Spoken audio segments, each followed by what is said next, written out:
আচ্ছা দোস্ত, তারপরে তুই গ্রামের বিয়ে কেমন আনন্দ করলি? আরে বন্ধু, গ্রামের বিয়ার কথা কইস না, কি যে একটা বাজে ঘটনা ঘটে গেছে গা। তাহলে শুন ঘটনাটা। ওই গ্রামের বিয়ে গায়ে হলুদের দিন দেখি, ওই গায়ে হলুদের ভিতরে একটা সুন্দরী একটা মাইয়া দেখে আমার পাশে দাঁড়ানো। তা আমি তাকে জিজ্ঞেস করছি যে আপু, তোমার নাম কি, তোমার বাড়ি কোথায়, বলা যাবে?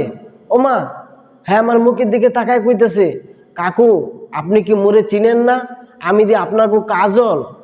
আমি কি, হায় রে কাজল, তুই যেভাবে শরীরে মাখছিস গাজর, আগে ছিলি কালা, এখন পাউডার মাইয়া হয়ে গেছিস গা ধলা, আমি তোরে কেমনি চিনুম? ওর আটটা ধইরা কইলাম যে দেখ কাকা, তুই আমার মার কাছে কিন্তু খবরদার কইস না যে আমি তোর আপু কইয়া লাইছি। একটা কথায় আছে না, একে এলো নাচুন না বুড়ি, আরও পাইছে ঢোলের বাড়ি। আমার এই কথা শোনার পরে হ্যাঁ দূর হয়ে গেছে আমার মার কাছে, যাই কইতাছে দাদি গো দাদি, কি ঘটনা ঘটছে জানো নি? আমার মা কই কি ঘটনা ঘটলো আবার তোর?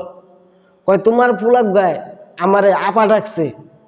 হ্যাঁ না আমার কাকা হয়, হ্যাঁ আমার আপা ডাকে কেমনে? ওমা, এই কথা শোনার পর আমার মায় তো জুতা লইয়া উঠছে, আমার দৌড়ান দিছে, কয় গোলামের পুত গোলাম আয় আজকে বাড়িতে, তোর একদিন আমার যে কদিন লাগে। এটা কোনো কথা? আচ্ছা তারপরে কি হয়েছে? তারপরে কি হয়েছে না তোর আজকে? মা মা, আর কম না, আর কম না, আর কম না।